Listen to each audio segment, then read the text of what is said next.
assumption that predominantly you guys, any exposure you've had to capnography has been time-based capnography, where you're measuring in tidal CO2 versus time. Your typical one we covered last time, those slides. Yeah? Volumetric capnography is a whole different beast. And in actuality, I think it's probably a better use of the technology than traditional one. This is what the graphic would look like under a volume-based capnogram, and it does have different phases, not quite the same as the phases on a time-based capnography, as we'll find. And there's a couple of other things that we're looking at here. What you're really looking at is plotting the exhaled CO2 against tidal volume, or against volume that's exhaled. So you not only have your infrared CO2 sensor, you also have a flow sensor that's monitoring expiratory flow. So I can correlate at what volume do I start seeing dead space happen, and so on and so forth. In fact, there's something called effective tidal volume. That's basically saying how much of your tidal volume are you actually utilizing that's benefiting the patient. It's actually getting to the alveolus. So it's fractional concentration, and it could be partial pressure, whichever, against volume. And there you can see I end up having an infrared capnograph. I end up having a pressure differential pneumatac measuring flow, and I'm able to display those various areas, as we'll find. So there's a bunch of numbers here. Let's go through what they represent. The first part is looking at dead space. So that phase 1 is a dead space measurement. Then I have a slope of a line that's rising at some angle, and then I have it plateauing to another angle, with my end tidal value being the very end of that graph. So phase 1 is looking at dead space. That's this portion on the left-hand side. And if I'm seeing a prolonged length there, that means that I have more dead space in the system that I would anticipate to have. And there might be some rebreathing there. Notice I can also quantify the volume of the dead space that I'm measuring. So I can state how much anatomic dead space I anticipate or think I should have. And if that value is larger than that, then maybe there's some other mechanical dead space that is thrown in there. Phase 2 is this vertical rise, that green line there, number 3. So this is the transition from upper airways to lower airways. So as we're emptying, we're flushing out whatever CO2 might be in the upper airways and getting down to more of a peripheral portion. And this line, this portion of that line, or this portion of that curve, that line, that slope should be very steep. This is representative of perfusion. We always think of CO2 as being ventilation dependent, huge perfusion dependence also. So if we're not seeing adequate perfusion, the slope of that line, as we'll see, will start becoming more towards the horizontal axis. I got some examples of these as we go through it. Phase 3 then represents alveolar gas exchange, and this is showing the distribution of the gas as the patient is exhaling. And what you want to see here is a flat portion. Any steepness to this is implying that there's a maldistribution of gas elimination. So in other words, certain alveoli are emptying prior to other ones. And at the very end, we mentioned about the end tidal CO2. And notice that this entire area under the curve here, all of this portion here, is CO2 production. So you're quantifying how much CO2 is being exhaled. So we can actually measure CO2 production. Where prior we didn't have that ability to do it, now we do. Because I'm not only measuring the exhaled CO2, I'm measuring the volume of gas that is being exhaled also. So there's our curve and our two lines. Another graphic just showing kind of the first part is dead space, second part is perfusion, third part is gas distribution. Kind of get an idea of it. Whenever I see an increase in phase 1, I'm looking at an increase in dead space for some reason, be it mechanical, be it anatomic. Well, anatomic wouldn't be increased, but the mechanical certainly would. Phase 2, you're going to look for that slope reducing, so it's not as steep. That would tell me that I have a reduction in perfusion. In phase 3, we're going to look towards maldistribution of gas. Okay.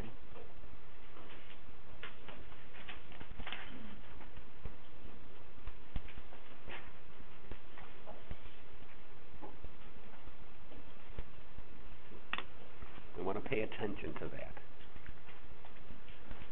So let's take it to phase 1.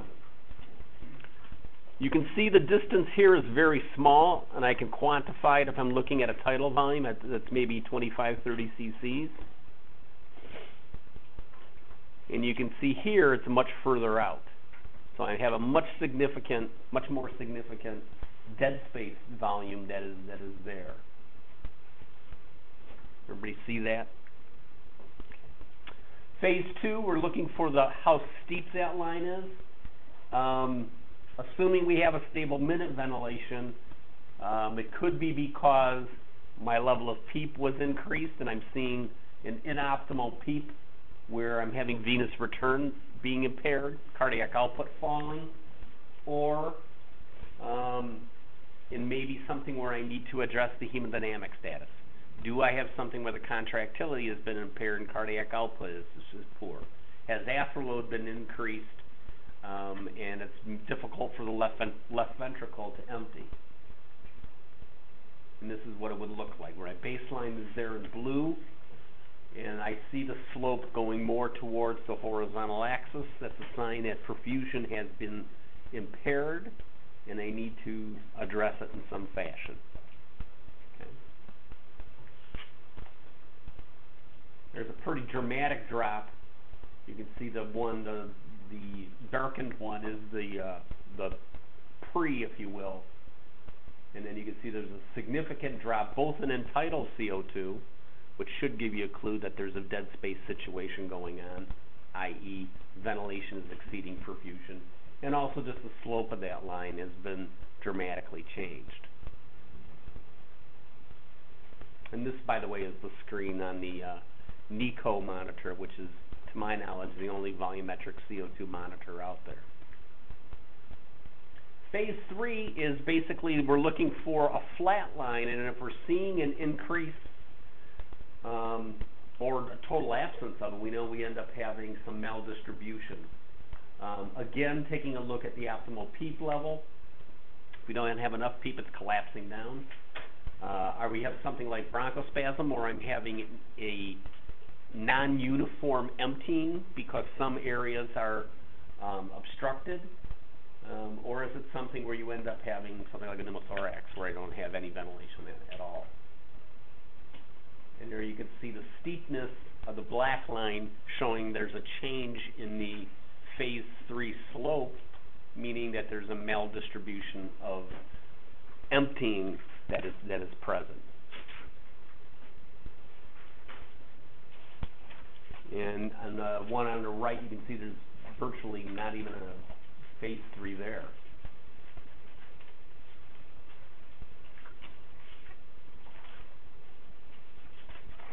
So what we're looking at here is this volume under the curve on the right being alveolar volume. The portion to the left is the dead space, and anything that's remaining is the exhaled. Basically what they did is they took the distance of this line, this vertical line, sliced it in half, and considered everything to the right to be alveolar volume, everything to the left to being dead space volume. They're going to call this the effective tidal volume because that's the distance between the end of phase 1 and the end of phase 3, which is what this is.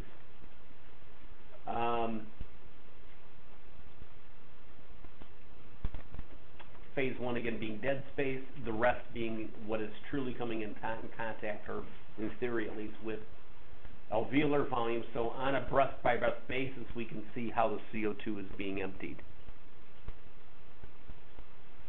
And calculating the volume, the area under that, will end up giving us the VCO2 that is present. And it will continually display this process.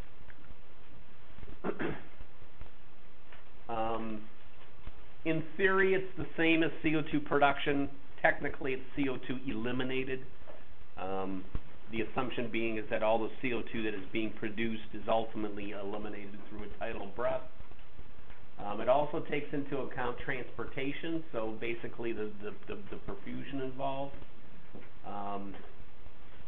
Sometimes there's CO2 that is converted into other structures that need to be eliminated. And we can use this value, the CO2 elimination, along with the alveolar minute volume to assess for weaning. The area above that curve, if I measure the carbon dioxide level inside the bloodstream, so if I measure my PaCO2 compared to my end tidal, all of this additional area above is alveolar dead space. Now, under ordinary conditions, the difference between end tidal and arterial should be very small, implying that there's a very minimal amount of alveolar dead space. Alveolar dead space is defined how? Great. Areas of ventilation where there's no perfusion. So it could be a relative dead space where I have some perfusion, but just it's not matching the amount of ventilation you end up having. This is typically what we would see in zone 1 of west, that at the apices you end up having ventilation occurring, but the perfusion is less involved. This will give us that area of Y here, that's the letter Y, not WHY, is giving us the same exact information on a breath-by-breath basis. So this is just showing how they're calculating physiological dead space. If you have that arterial CO2 value, which is again what this value up here would represent, then I can go ahead and calculate out, because I do have a mean expired CO2 now, I can truly go ahead and measure the Ingoff modification of the Bohr equation, getting my physiological dead space. And you can quantify, because I have volume along the x-axis, I can quantify exactly how much alveolar ventilation I end up having. So how we're going to use this to assess work during a breathing trial, this is what you expect to end up seeing. The top graph shows shows minute ventilation. The second one down shows CO2 production or CO2 elimination. The lighter portions of the upper graph show that how much is mechanical. The bottom portion shows how much is spontaneous. This is using an SIMV approach to weaning somebody, where I'm gradually reducing the support from the ventilator. So the so the spontaneous portion of the total minute ventilation should go up. And what you should see is that the amount of CO2 elimination should go up also, because I'm not having an ineffective ventilation happening. Can you see that? I'm reducing the portion of the minute volume that is contributed by the machine, increasing the amount that the patient is doing. And the amount of CO2 that's eliminated gets a little bit larger as we go along. Why does the CO2 elimination get larger?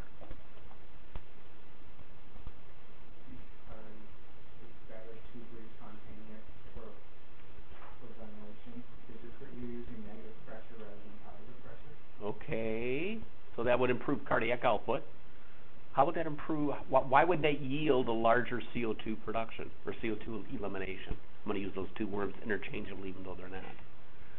Does spontaneous breathing have a higher work associated with, a higher creation of energy? So you're probably going to see some increase, not significant, but you're going to see some, okay? Now, the bottom one, we have a situation where you end up having, again, we're trying to do a weaning trial, trying to lower the SI&V rate. We get to about this point, and we notice that this CO2 elimination goes down. It would go down simply because I have ineffective ventilation. I have a shift from a relatively normal dead space volume to one where I'm breathing very shallow. As I breathe shallow, I'm breathing close to my dead space, my anatomic dead space. There's not effective alveolar volumes. CO2 elimination can't happen. So even though there's a work of breathing that's increased, the patient can't exhale that extra CO2. So what would end up happening on a blood gas to them? Yeah, they get acidotic, they get hypercarbic. That's what we end up seeing. They can't eliminate the CO2 because they can't do an effective tidal volume. If I'm breathing like a spaniel, I'm not going to get anywhere.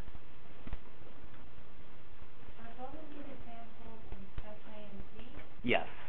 My guess is, I don't know that for a fact, but I just logically, that's what I would think. This total thing is minute ventilation. Okay. And it's just showing what portion of that is the machine and the patient. Okay? So just a tool you can use to see, even before their blood gases would become profoundly acidotic, I already see that this process is happening.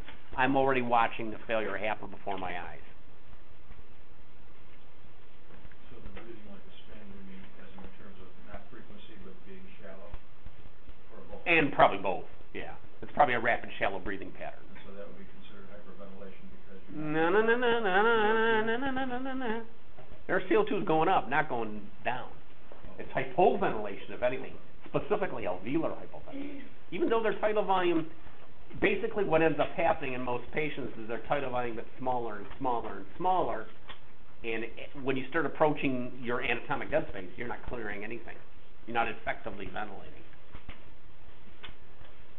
This was a study that was done looking at those values to look at recruitment for somebody who's suffering from profound hypoxemia. So they had a cabbage patient that basically developed maybe some ARDS or at least some what we used to call acute lung injury in the process. 72-year-old cabbage being mechanically ventilated.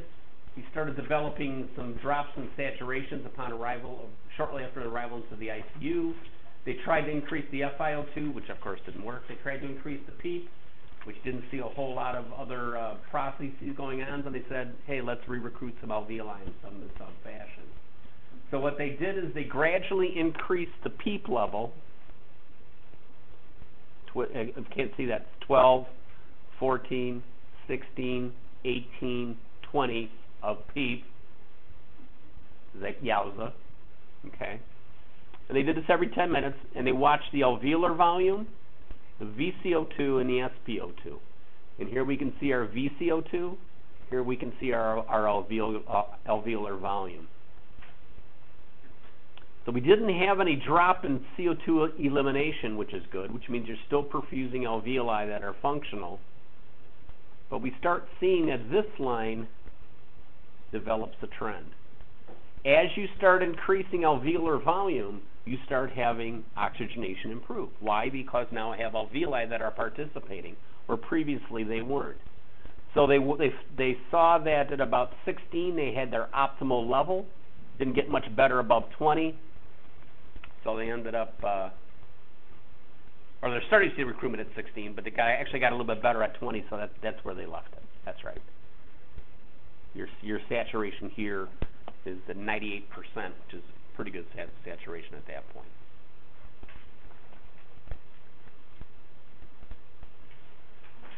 So watching that alveolar volume tells me how much recruitment I have. I would love to see this with APRV. I think it'd be so cool to see the alveoli popping open. And again, the VCO2 not changing shows that the VQ status was stable. SpO2 did not show any improvement until we got to that best PEEP level. So they were able to identify where the best PEEP was, looking at both the alveolar tidal volume, basically the alveolar volume, and the VCO2. Remembering optimal PEEP, you guys have heard about that before, right? Yeah. As you increase overdistension, you increase dead space by reducing perfusion. And I can look at that phase 1 to know if my dead space fraction is improving. I can also watch the slope of that line in phase 2 to tell if I'm impeding perfusion. So again, it's another tool you can use to determine an optimal PEEP level. And here you can end up seeing that as I go up on my PEEP, I end up having improved ventilation at some point, and then some degradation after that.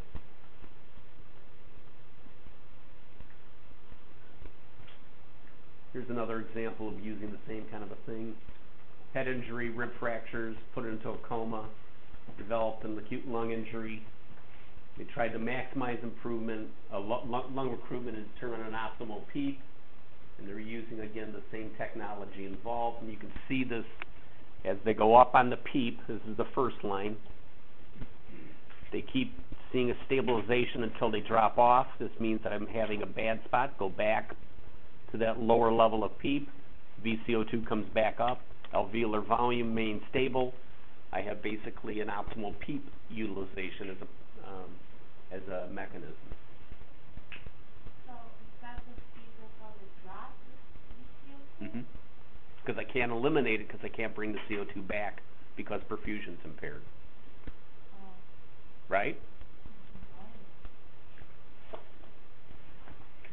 So alveolar volume should end up seeing an increase after the optimal PEEP because I'm recruiting. And VCO2 is going to decrease when I go over, but once I come back to that lower level, it should recover, and I should see that I'm not seeing any compromise of pulmonary perfusion. Looking at the slope of phase 3 here, you can see that on day 1, it's a steep portion of that curve, meaning a maldistribution of gas elimination. It's not, the lung isn't emptying equally. Once I bronchodilate them, you can see it's a much more stable line in the process.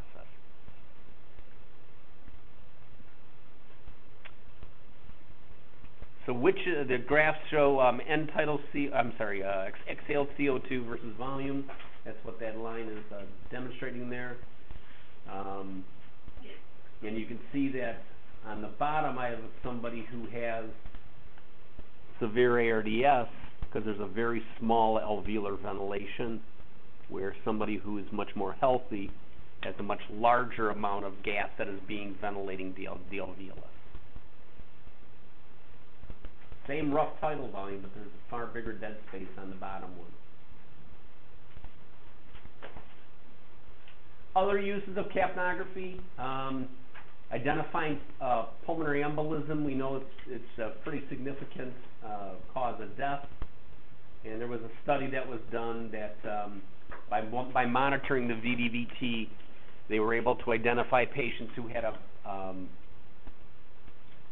pulmonary embolus earlier on in their course and had a better success in management. It's kind of hard to read, but it's basically showing where this would be this B here is somebody with a pulmonary embolus. This is somebody who has a normal. You can see there's that maldistribution of ventilation there and a big dead space fraction. Lastly, I won't ask you anything on this because I don't know of anyone who's actually using it, but it's a cool technology. How many people have ever heard of the Fick equation for measurement of cardiac output? Anybody?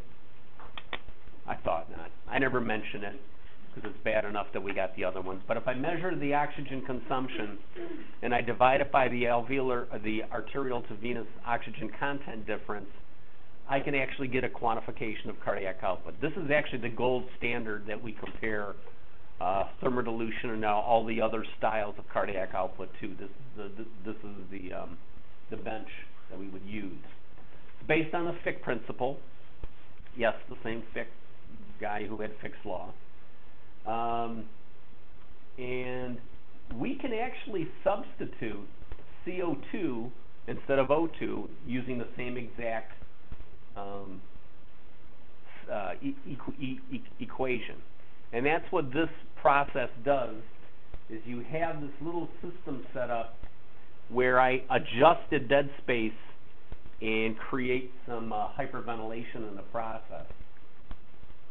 And in essence, if I look at the change in the CO2 that's eliminated and the change in the end tidal value, trust me on the equations here, it'll actually give us a cardiac output. So it's a way to do non-invasive cardiac output on a patient who's being mechanically ventilated. Pretty neat idea. The only problem is that you're rebreathing some CO2 during the measurement of this, and some patients, especially patients with head trauma, that can be a bad thing to do because you end up increasing ICP in the process. So this is just basically showing some measurements of cardiac output in the process during this rebreathing period. Here in the center, you can see the rise in end-tidal CO2. They can quantify that and be able to identify what the amount of perfusion is.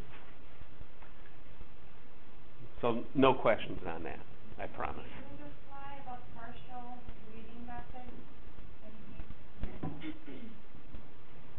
Lastly, I just want to make some mentions about other things that we've used capnography for. Apnea testing during brain death studies. It's a very sensitive index that'll pick up on any movement within the airway itself. So if they're seeing the patient have the spontaneous effort, it'll pick up on it. Evaluating diabetic ketoacidosis in children. No one likes to get serial blood gases, so I can use an end-tidal CO2.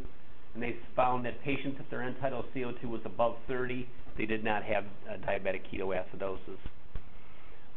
This one was very interesting. This is an old study back in 2007, but I think it still holds promise. Patients who had an elevated VDVT early in the course of their ARDS had poorer mortality. Interesting. So somebody who basically had areas that were underperfused had poorer outcomes. So take it for what it's worth. I think that's one that should be doing more research on. And then we talked about what's PCA? Patient-controlled analgesia. Give me my drugs. I push a button and it's hooked up to a morphine pump. Problem is that we usually monitor these people with pulse oximetry. Argument could be made we should be monitoring them with end-tidal CO2. I think I made that point earlier about conscious sedation. American Society for Anesthesiology now recommends all patients receiving conscious sedation should be on end-tidal CO2.